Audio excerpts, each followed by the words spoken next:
Ministeerri muummee Itoophiyaa Abiyyi Ahimad indaastirii injiinaringii meeshaa waraanaa oomachootti meeshaalee waraanaa oomishaman irraa ji'oota 3 keessatti gurgurtaa doolaara miliyoona 30 raawwatamu. Ashama harka fuune kabajamtootaa fi jaallatamtoota keenya oduu qabannee dhiyaannee jirra. Asumaan hordofaa isiniin jechaa waa'ee Itoophiyaa har'a guyyaa irraa piroojeektii gartee waraanaa eebbisaa ooltee walumaan kan daawwannu ta'a. Kabajamtootaa fi jaallatamtoota Beeksisan Abiyyi Ahimad waggoota lamaan darban hojiilee haaromsa oomachootti hojjetamanii fi meeshaalee ammayyaa dhaabamaniin biyyattiin humna taankii oomishuu horachuu himan. ከዚህ ቀደም ኢትዮጵያ ውስጥ በተወሰነ ደረጃ ጥይት መሳሪያ የማምረት ሙከራዎች amma duraa Itoophiyaa keessa yaalii rasaasa oomishuu agitee tureera. Itoophiyaan humna tarsimaawaa akkasii hin humtu yoo ta'e yeroo ta'e qaamni wayii dhufe salphaatti aleellaa sirratti raawwachuu danda'a. Gama jedhu qabna ture. Bara 2014 rasaasa bitaa turre. Bara 2015 kaaseedha warshicha dhaabuu kan jalqabne. Egaa akkuma argitanii Itoophiyaan har'a kilaashii, bireenii, snaayiparii, diishqaa, taankii fi meeshaalee waraanaa madfiiwwan gosa kamuu ofiif qofa osoo hin taane gabaadhaaf haala gahaa ta'een sirna ammayyaa fi roobootiksiin bifa baratamaa duraanii osoo hin taane sa'aatiitti hedduu kan oomishu humna akkasii ijaarrachuu dandeesse. Mooraan isaa dandeettii isaa waan Itoophiyaa madaaludha. Itoophiyaan humna akkasii qabaattee arguun hedduu namatti tola. Kilaashii ni oomishna, snaayiparii ni oomishna, bituu keessaa baanee oomishnee warra kaaniif biyya gurguru ta'uun keenya kunis yeroo gabaabaa waggaa lama guutne keessatti ta'uu isaatiin kabajaa fi gammachuutti natti dhaga'ama. ሀገር መሆናችን እና በጣም በአጭር ጊዜ ውስጥ 2 ዓመት ባልሞላ ጊዜ ውስጥ ይሄ አቅም ተገንብቶ በማየቴ በጣም ከፍተኛ ክብርና ደስታ ይሰማኛል። አሁን ኢትዮጵያ ስጋት የለባት። amma Itoophiyaa yaaddoon qabdu ijoollee sammuu qaban qabdi loltoota goota ta'an qabdi galtee wajjii wal qabatee hanqinoota qabdu sadarkaa guutuu jedhamu furtee jirti. Amma dura loltuuf huccuu alaa galchina ture, kophees alaa galchina ture, rasaasas alaa galchina ture. Amma raayyaan ittisaa huccuu isaanii oomishata, kophee isaa ofii oomishee kan hanqatu industirii biyya keessaan guuttata. Rasaasa akkuma sila dhageessan kontiraata biyyoota biroorraa fudhateera. Ji'oota 3 darban qofa doolaara miliyoona 30 gadi hin taane gurgureera. 3 ወር ብቻ ከ30 ሚሊዮን ያላነሰ ዶላር ሽያጭ ሽጠናል። Ajajaan waraanaa waliigalaa raayyaa ittisaa Itoophiyaa Fiild Maarshaal Biraanuu Juulaa gama isaaniitiin humni indaastirii injiinaringii meeshaa waraanaa oomachootti ijaarame hojii eegale humna biyyattiitiif barbaachisuun ol galtee dhiyeessaa jedhan. Oomachuun bulchiinsota darban keessatti rasaasa oomishaa tures manca'ee akka ture. ሰራዊት ሪፎርም ሲጀመር አንዱ የሪፎርሙ ሴንትራል ፖይንት መሆን ያለበት በዲፌንስ ትጥቅ ራስን መቻል ሪፎርሚን raayyaa wayita eegalu wanti wiirtuu rifoormii kanaa ta'uu qabu meeshaa waraanaan of danda'uudha ka jedhu akka kallattiitti kaa'ame achis karoorri ba'e yoo xiqqaate biyyi dhuka'aadhaan of hin dandeenye biyya hin jedhamu jennee yaada dimshaashaarra geenye humna ijaarra jennee industirii amma mul'achaa jiruu fi argitan kana isa ture ol guddisuun humna haaraa itti dabaluun sadarkaa dijitaalaa barri irra geetti guddisuun yoo xiqqaate meeshaalee waraanaa gurguddaa giddu galeessaaf xixiqqaa oomishuuf humni uumamee amma hojii eegalee jira. Humni industirii amma ijaarre kan nuuf barbaachisuun olidha. Nuun olidha. Dhalootaaf yaadnee gabaaf yaadnee hojjenne. Hawaasa industirii haaraa akka ijaarretti ilaalla.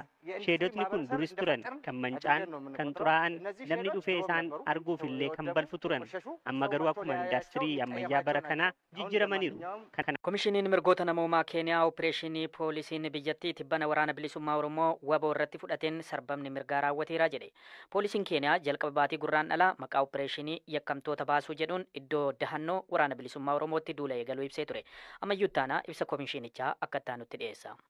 Koomishiniin biyyaalessaa mirgoota namoomaa Keeniyaa ji'a tokko dura eegalee duula poolisiin biyyattii bulchiinsota Marsabiitii fi Isiyooloo keessatti gaggeessaa ture itti dhiyeenyaan hordofaa turuu fi sarbamni mirgaa namoomaa raawwachuu ibsee rakkoo nageenyaa ittisuun barbaachisus nageenya eegsisuuf opereeshiniin gaggeeffamu mirga uummataa sarbuun qabu jedha ibsi ba'e. Koomishinichi qaamolee nageenyaa duula kanaaf ba'an nama nagaa ajjeesuu, ukkaamsuu, humnaan dhabamsiisuu fi dhiittaa mirga namoomaa hedduu raawwatan jechuun himateera. Himannaa kanarratti gama poolisii wanti jedhamee hin jiru. Gabaasi kun namoonni 7 iddoowwan 3 butamuu fi humnaan dhabamsiifamuu akkasumas namoota nagaa motoraan socho'aa turan irratti ajjeechaa fi miidhaan ga'eeraa jedha. Keessumaa poolisoonni hidhannoo guutuun gara garba tuulaa fi Isiyooloo babaafaman humnaan weeraruun namoota hidhuu, reebuu fi doorsisuu gabaase. Bulchaan Malkaa Dhakaa fi ogeessi fayyaa naannoo sanaa akkasumas jiraattonni biroo 2 humnoota nageenyaa kanaan haala suukaneessaan dararamuu akkasumas jalqaba torban kana naannooma kanatti jiraattonni 10 humnoota nageenyaan marfamuun haala suukaneessaan reebamuus ibse. Sababa opereeshinii kanaan miidhamaa kan kan jiran namoota nagaa ta'uu jiraattonni kutaalee Marsabit kana dura BBC'tti himanii turan. Jiraataan Mooyyalee tokko dogdoqqee ofuun kan of jiraachisu yoo ta'u, osoomaan beekiin tasuma karaa irratti humnoota nageenyaa Keeniyaan qabamee guddoo reebamuu himeera. Jiraattonni BBC'tti dubbatan biroos erga opereeshiniin kun eegalee sodaa guddoo keessa jiraachuu fi socho'uufillee yaadda'uu himaniiru. Hassan Umar bulchiinsa kutaa Marsabit keessatti damee nageenyaa keessa hojjeta. Kanaan dura duulli kun jeequmsaa fi hokkara biraaf sababa kan taane sodaa qaban ibsee ture. Mootummaan Keeniyaa kan Naayiroobii irraa gad dhufu haala Marsabit keessa jiru hin hubatu kan jedhu hojjetaan nageenyaa kun Marsabit keessa nama gosa hedduutu jira waan ta'eef wanni xiqqoon tokkollee yoo mudate salphaatti uummata walitti buusaa jira. Humnoonni nageenyaa kunneen daa'imarraa kaasee namoota hedduu humnaan doorsisuun dhiittaa mirga namummaa raawwataniiru jedha gabaasichi. Gochi kun qe'ee jiraattota jeequrra darbee hawaasa keessatti sodaa fi rakkoo tasgabbii uumeeraa jedhe koomishinichi gabaasasaa keessatti. Maqaa opereeshinii nageenyaa kanaan qabeenyi jiraattota hedduu beelladoota dabalatee saamamuu ibsameera. Koomishiniin kun dhiittaa mirga namummaa raawwataman itti fufee kan qoratu ta'uu fi kanneen miidhaman akka beenya argatan akkasumas kanneen namoota butuu fi dhabamsiisuu keessatti hirmaatan akka gaafataman gochuun dirqama isaa akka ba'u ibseera. Jaarmiyaan qorannoo walabaa poolisii Keeniyaa dhimma nama ajjeefamee kanneen butamanii fi dararaman irratti qorannoo walabaa fi bilisa ta'e akka gaggeessu koomishiniin kun gaafateera. Poolisoonni opereeshinii kana keessatti hirmaatan hundi yakka lammiilee nagaa irratti raawwatameef akka gaafatamanis gaafate. Mootummaanis haala kam keessattuu eegumsa mirga dhala namaaf kutannoo qabaachuu akka qabu akeekkachiise. Koomishiniin kun nageenyi mirga dhala namaa sarbuun argamu akka hin qabnes akeekkachiise. Gadaan Booranaa tibba kana jila walharkaa fuudhiinsa baalli waggaa 8 marsee dhufu gaggeessaa jira. Abbaan gadaa Kuraa Jaarsoo bara gadaa isaanii fixanii baalli dabarsuu dura sirna isa xumuraa ta'a galma dhaawaa dhaamsaa ijaaranii jiru. Ofii galmi dhaawaa dhaamsaa kuni maali? Aslii Galgaloo sagantaa qopheessite qabdi. Waggaa 8 gadaa isaanii abbootiin gadaa Booranaa nagaa uumaaf uumama eeguu fi jila dadda geggeessuun dabarsu. Yaa'ii gadaa 8 Booranaatti baalli kennu. Kanaan dura immoo jildhumaar jiran. Jilli kunin galma dhaawaa dhaamsaa jedhama. Maalinni? Galma xumuraa, gadoom xumuraa, galma dhaawaa dhaamsaa hayyoo dhaabde. Armaan duduu baalli kennu malee ati nagaa ayyaa fixatte jechuudha. Ganna 8 gadoomaa qofa baafachuu otoo hin ta'inu gooroo gogeessu tokko dabballuma qabanii hagaa gadoomaatti cufaa nagaan kee dabarree hardhaa galma dhaawaa dhaamsaa dhaamne nagaa yaani tan obbaafannee baalli kenninaa jechuudha. Kunin jiludhumaa jecha gadaa tanaaf. Yoo dhaamatan kana maal dhaamatu? Akka ittiin dhaamatani beekta namni gooroo kun yoo baalli fuudhee gadoom qabatu waa gooroo nu marmaarsii jedha. Waa gooroo nu marmaarsii nam marmaaree ilmaa dabarsan tolchii jedha. Noom gooroo yaa marmaarre waa gara ilmi keennan gahii jenna. Ilmaan ta'e nama sadarkaa gammee didiqoo gubbaa jirti. Gammeen gurguddoon ilmaan guyyoo gobbaase. Ilmaan ta'e nama ganna 30 lammeessoo har'a gadoon fuutii jechuudha. Ganni 30 lammeessoo har'a ilmaan tiyyi baalli fuutii jechuudha. Kanaaf ilmaan ta'e hawwiin nu qabnuu fi akka isiin nagaa yaa'an fulaan warra geentan geet waaqa kadhannee fi booranaallee irra kadhanne waaqaallee kadhanne tan hawwinaaf jechuudha. Itti gaafatamummaan abbaa gadaa ijoollumarra jalqabee eegala. Aangoo fudhachuu isa dura sadarkaa garaagaraatti gorsaa fi leenjii hooggansaa fudhata. Boobellaan ol baatee rukkeeyyuu badufta. Rukkeeyyaa wayuuba boobellaa kuroo dutta. Gombisaan qubattee numirra fooleen dhufta. Sirni gadaa keessatti dubartoonni gahee olaanaa qabu. Kana dheen qopheessinuyyuu jiltiin qophooftuyyuu. Abbaa gadaa ati jette kana abbaa gadaatu namni baasu qopheessinadhe. Oroorotallee nu gabbaasaaf. Ruufinni mataa keeyyatana nutti midhaasetti kenna. Aadaa Booranaa keessatti ijaarsi manaa dubartoota ilaallata. Yeroo jilgadaa kanaallee galmi qaalluu malee hunda dubartootatti ijaara. Gooroo keessatti galmi 10 ijaadhaan. Galmi gadooma kan irratti wanni nu hojjannu ka dubartiin hojjettu. Qaraa tokkoffaa muka nu herregan. Buuyyoo nu herregan. Bisaan nu herregan. Muka dhaqee muka galee bisaan dhaqa. Oromiyaan Soomaalee keessatti argamtu xiqqaaf guddaan isaanii akkasuma uummanni Itoophiyaatiin walumaa galatti wal qabatee miidhaan akka irra ga'aatiin jiru gabaafamaa jira. Gabaasni akka nu dhaqqabaatiin jirutti miidhaan Oromiyaa irratti akkasuma uummata Oromoo Soomaaliyaa keessatti akkasuma Hargeysaa, Puutlaandii akkasuma naannoo adda addaa keessatti miidhaman irra ga'aatiin jiru. Hedduu lubbuuf gaagamaa jiru. Hedduu baay'inaan mul'ataa akka jiru gabaafamaa jira. Uummanni nu dhaqqabaa jecha mootummaa Itoophiyaatti iyyachaa akkasuma uummata Oromoo achi keessa jiru hundaayyuu guuranii gara gartee Itoophiyaa akka dabarsaatiin jiran gabaafamaa jira. Kagarii ammoo akka guyyaa kaleessaa kana mucaa tokko rasaasaan dhaanii akka ajjeesanii jiran gabaafamaa jira. Kabajamtootaa fi jaalatamtoota keenya Soomaalii yeroo ammaa uummata Itoophiyaatiif hedduu gaagamaa akka ta'aa jirtu gabaafamaa jira. Uummanni Itoophiyaa akka Soomaaliyaa keessatti argamu miidhaa hedduu fi saaxilamaa akka jiru akkasuma reebichaa fi ajjeechaa akkasuma qabanii guuranii gara Itoophiyaa ergaa akkasuma kaaniin mana hidhaa hedduu fi saaxilaa akka jiran akkasuma qaama hin beekamneen reebachaa akkasuma qaama mootummaan rasaasaan dhahama waa hedduu akka saaxilaa jiran gabaafamaa jira. Kanumaan wal qabatee miidhaan Oromiyaa keessatti agartee uummata Somaalee keessatti uummata Oromoo irratti miidhaan gaggeeffamaatiin jiru hedduu babal'atee akka deemaatiin jiru gabaafamaa jira.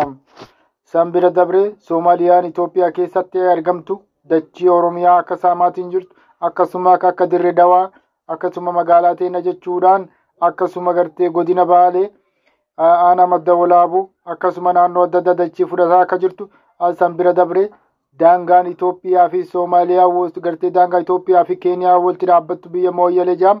Mooyyalee magaalaa guddittii gartee kaabaa biizinesa bareedaa qabdu daangaa walitti dhaabbattu Keeniyaadhaan biyya Mooyyalee san Soomaaliyaan akka fudhataatiin jirtu gabaafamaa jira. Kun nu harkaa bahee jechuun uummanni keenya uumaa harkaa hin qabu kan miidhaaf hedduu saaxilamaa akka jiru saamamaa akka jiru gabaafamaa jira. Kanumaan wal qabatee komiin uummanni dhiyeessaatiin jiru mootummaan keenya durii obbotiyoon miidhaa uummata isaatii malee furmaata uummata isaatii akka homaa hin baane gabaafamaatii jira. Kabajamtootaa fi jaalatamtoota keenya obbotiyoon duraanuu muka qottootii jedhani kan ittiin jallifatanii fi kan ittiin qajeelfatan yookaan ulee uummata saba biraa waan taateef duraanuu qajeela akka hin deemne dhaga'amaatii jira. Uummata obbodiyoo jechuun ka durii Oromiyaa cabsaatiin bule ka ammas cabsaatiin jiru jechuun maraa amma daangaa dabree akka dubbatamaatiin jiru dhaggeeffamaa jira. Kabajamtootaa fi jaalatamtoota keenya dhaabi Soomaaliyaa gugurdaanii fi xiqqaanis dhaabotiin siyaasaa gugurdoon walitti dhuftee Dirree Dawaanis kenna akkasuma Mooyyalees kenna ni fudhanna magaalaa Teena ta duriitii jechuun gabaafamaa jira. Garbara sabana bulchiinsaa Abiyyi Ahmed miidhaan uummata irra kagahaatiin jiru bara Yaadig bara Hayila Sillaasee akkasuma bara Dargiitis bara gartee Hayila Maaramis kunin mudanne jechaa akka jiran dhaga'amaatiin jira. Kabajamtootaa fi jaalatamtoota keenya uummanni Soomaaliyaa kun uummata dachii namaa saamu waan taateef uummata miidhaa irratti namatti gartee saaxilu waan taateef akkasuma uummata namaaf hin naasuu hin qabne akkasuma uummata meeshaa isaaniitti amanu waan taateef kanaafuu uummata keenya kabajamoo fi jaalatamoo daangaa keenya akka kabajan kun gabaasa kiyya kaasumaan isinii dabarsa jechuudhaan dhaga'amaatii jira. Akkasuma qeerroo Oromiyaa fi qarree Oromiyaa kabajamtootaa fi jaalatamtoota keenya daangaa keenya akka eegannu daangaa Mooyyalee akkasuma aanaa Madda Walaabuu akkasuma Dirree Dawaa Oromiyaa bahaa guutuun guutuutti akka dhuunfattee Oromiyaa jala galtu dhiibbaa akka goonu gabaafamaatii jira. Kabajamtootaa fi jaalatamtoota keenya miidhaa keenya kan nurra gahaatiin jiru akkasuma dachii keenya kan saamamaatiin jiru akkasuma nama keenya kan reebamaatiin jiru akkasuma nama keenya kan ajjeesaatiin jiran kan Soomaaliyaa keessatti miidhaa irra gahaatiin jiran Soomaaliyaan ammoo akka feete nurra godhaa jirti daangaa keenyas jechuun komii uummataa dhiyeessaatiin jiran jechuudhaan gabaafamaa jira. Kanumaan wal qabate Soomaaliyaan Itoophiyaa keessatti argamtu daangaa Oromiyaa cabsitee akka fudhataatiin jirtu akkasuma magaalaa Oromiyaa guddittii Dirree Dawaa Oromiyaa bahaa akka fudhataatiin jirtu dhaga'amaatii jira. Kanumaan wal qabate kaatibaan magaalaa Dirree Dawaa dubbii tana hin dhageenye moo maaliif akka callise gabaafamaatiin jira. Gaafiin tun keessa deebitee akka jalaatiin jiran wanni amma hidda godhatti boru hidda lammaffaa waan baaftuuf amma ofirraa dhaabuun dirqama waan taateef kabajamtootaa fi jaalatamtoota qeerroo Oromiyaa kaabaaf kibbaan akka daangaa keessan kabachiistan isiniin jenna. Fakkeenya yoo fudhanne daangaan biraa akka Tigraay, Amaara, Beenishaangul akkasuma Soomaaliyaa akkasuma Affaar daangaan isaa ejjata tokko yoo dabre lubbuu isaanii akka wareegan ni beeknam. haa ta'u garuu daangaa Oromiyaa gisee akkana saamamu gisee haga fedhamerraa muramu muriinsa darbanii hanga magaalaa fudhatanitti garuu uummanni keenya caalliseetiin laalaa akka jiru gabaafamaa jira.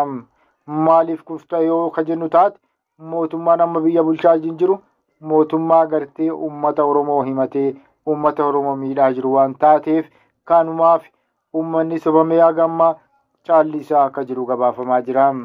Kabajamtootaa fi jaalatamtoota keenya magaalaa teenya akka itti deeffannu daangaa keenya akka itti kabachiifannu walii galteen wal mari'annee akka sochoonu isiniin jechaa asumaan kun dhaamsa kiyya isiniin jechaa.